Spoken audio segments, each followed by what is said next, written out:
उत्तम प्रश्न सूर्यवंशी आपने किया है। अनन्य प्रेम को, उत्कृष्ट प्रेम को, जहाँ बीच में बाधा न हो, ही भक्ति है। 4 तरह की भक्ति है। गीता के 7 अध्याय के 15-16 श्लोक में आता है। पहला आरती। जब हम केवल दुख और वेदना को मिटाने के लिए हम जब ईश्वर से प्रार्थना करते हैं तो आर्त कहलाता है। जैसे द्रौपदी नग्न होने जा रही है या गज डूबता जा रहा है, पुराना अपना प्रसंग लें, और उस समय जो प्रार्थना की गई वो आर्त भक्ति कहलाती है। इसी तरह घर में बेटा बीमार हो जाए, एक्सीडेंट हो गया हो, पति सीरियस हो, या कोई भी जो दुख निवारण के लिए भक्ति होती है, ये आर्त भक्ति है। पर इसको भी निकृष्ट नहीं समझना चाहिए। दूसरा है अर्थार्थी। ये उससे थोड़ी सी निम्न कोटि में चला जाता है। गणेश जी महाराज, मैंने अपना 1.25 किलो लड्डू चढ़ाए हैं, मेरे को 1.25 करोड़ की लॉटरी खुल जाएगी। ये अर्थार्थी है। बात बात में अर्थ को, धन को, माया को चाहना। और गीता के अगर दूसरे अध्याय का 49वां श्लोक देखें तो आपको मालूम पड़ेगा कि कृपणा फल हेतु है। फल को, हेतु को जो चाहता है वही गरीब है। गरीब ये नहीं कि आपके पैसा नहीं है, गरीब वही है जो कि बार बार बार बार भगवान से मांगता रहता है, कोई सीमा नहीं। तीसरा होता है जिज्ञासु। जिज्ञासु क्या है कि हम उस प्रभु को जानने की कोशिश करें, वो क्या है, कहाँ से आया है, मैं कौन हूँ, मैं कहाँ हूँ, मैं कहाँ जाऊँगा, मैं कैसे उस परम पद को पाऊँ। एक लालसा जिसको अपन कहें कि वो जो होती है वो जिज्ञासा कहलाती है। तीसरा है ज्ञानी। भगवान खुद कहते हैं 15वें श्लोक में, ज्ञानी तो आत्मेव मतम। ज्ञानी मेरी आत्मा है। तुलसीदास जी ने बड़ा सटीक वर्णन किया है। सब मम प्रिय, सब मम उपजाए, सब ते अधिक मनुज मोह भाई, तिनमें अधिक मोह निज दासा, जिन मोह गति न दूसरी आसा। जिसको मेरे के स्वाय कोई गति नहीं हो, और जब उसमें ये भाव आ जाता है, जब गुरु एक और प्रभु एक हो जाते हैं तो ज्ञानी तत्व कहलाता है। नवदा भक्ति का आपने पहले जिक्र किया, ठीक है। पूरी नवदा भक्ति का हम विस्तार करेंगे तो लंबा प्रकरण हो जाएगा। 1-2 चीज लेते हैं। प्रथम भक्ति संतन कर संगा। यदि आपने भक्ति करनी है तो संगत में जाना पड़ेगा।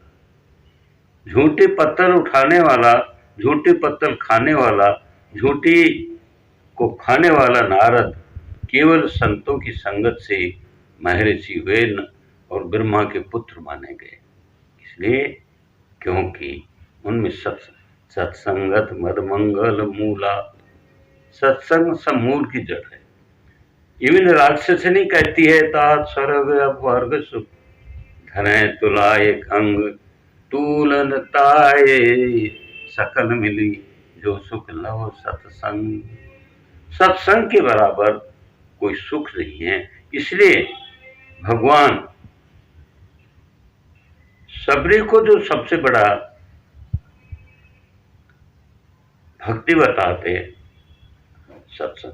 दूसर भक्ति मम कथा प्रसंग। दूसरी भक्ति मेरी क्या है? कथा में प्रसंग हो, कथा में वार्ता हो। खैर, नवदा भक्ति है। इसी तरह से प्रहलाद के मुंह से भागवत में भगवान ने नवदा भक्ति कहलाई है, जो संक्षेप में समझी।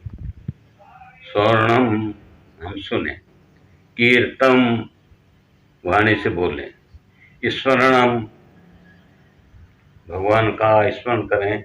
जैसे भगवान कहते माम ईश्वर युद्धस्य, वंदन भगवान का वंदन करें। आत्मनिवेदन, प्रभु तुम मेरे हो मैं तेरा हूँ, जैसे कि गोपिकाओं में था कि मैं गोपी अलग नहीं, गोपी मेरे से अलग नहीं। अरे उद्धव हमें क्या सीखता था, हम तो कृष्ण से अलग नहीं, एक मन तो श्याम संग विराज को और राधे ईस माधो मना ही 10-20। ये आत्मने एक सखा भाव होता है, जैसे सुग्रीव ने या विभीषण ने निभाया। एक होता है दास्यत्व भाव, जिसका प्रत्यक्ष और सबसे सटीक प्रमाण हनुमान जी हैं। राम काज कीने बिना मोह काम। और भगवान सभी को बड़ा कहते हैं, जात पात कुल धर्म बढ़ाई, धन बल जन गुण चतुराई, भक्तहीन नर सोहे कैसा, बिन जल बारिद दिखे कैसा। अब भक्त को होना चाहिए। और गीता के 8 अध्याय के 14 और 22 श्लोक में, 9 के 14वें श्लोक में ये कहा है कि अनन्य भक्ति। अनन्य भक्ति क्या है कि जब आप प्रभु से तारतम्य हो जाएं, जब प्रभु से अलग होने का भाव न हो, जब प्रभु से आप जुड़ जाएं, जब प्रभु के बगैर आप रह न सके। मेरे तो गिरधर गोपाल दूसरा ना कोई, जाके सर मोर मुकुट मेरा पर, और फिर गा उठे मेरे तो गिरधर गोपाल दूसरा ना कोई। मेरा पति वही है, मेरा परमेश्वर वही है, मेरा साधक वही है। जब ये भाव आ जाते हैं तो गीता का अनन्य भाव से जब बनते हैं, सब कुछ समर्पण कर देते हैं, सब कुछ त्वमेव शरणम घस का भाव आ जाता है। जब भगवान के अंदर हम समर्पित हो जाते हैं तो वो सबसे अच्छी भक्ति कहलाती है। जैसे साक्षात उदाहरण है भगवान हनुमान। तो इतनी भक्ति प्रकरण में इतना ही कहूँगा, बहुत बड़ा प्रसंग है, कहेंगे तो कितना ही समय बीत जाएगा। पर भक्ति ही नहीं है तो भक्तिहीन नर सोए कैसा, बिन जल बारिद दिखे जैसा, या लवण बिना बहु व्यंजन जैसे। अगर व्यंजन है और लवण नहीं है तो फीका है। इसी तरह से इंसान में भक्ति नहीं है तो कुछ नहीं है। भक्ति करो, भक्ति करो, मेरे प्रभु में लीन हो जाओ, मद होश हो जाओ। गोपियों की तरह अगर गैना की तान आई है तो कहीं आधा शरीर नग्न है, कहीं एक आंख में काजल है, कहीं एक आंख में काजल नहीं है, कहीं बच्चे को दूध पिला रहे है, कई बच्चे को दूध पिला करके छोड़ करके मगन हो जाती है। मगन हो हे मानिज माही, अचरज से अचरज गति पाई। जब अचरज से अच्छी गति पाई, यम प्राप्त न दुखे न। गीता का 14 का 6 का 22 है कि जिससे बड़े बड़े दुख कट जाएं वो भक्ति है। अरे भक्ति है तो दुख का, दुख उसी को है जिसने भक्ति नहीं। भक्त उसी है जो ईश्वर से अलग हो गया। रोएगा वही बच्चा जो माँ के दूध के पात्र से दूर हो जाएगा और माँ के पास नहीं रहेगा। इंसान वही दुख पाएगा जो भगवान से दूर रहेगा। प्यारे भाइयों, हम बस भगवत चिंतन में लीन रहें। मां मनुष्य युद्धस्य से मैं कहता हूँ कि कृष्ण लड़ाई भी लड़ो, स्मरण करो। कैसे करो? ये यथामाम प्रदंडे तान थता है भजामी हूँ। जो जैसा मेरे को भजता है उसको मैं भजता हूँ। धन्यवाद। सभी भक्तों को हरे कृष्णा।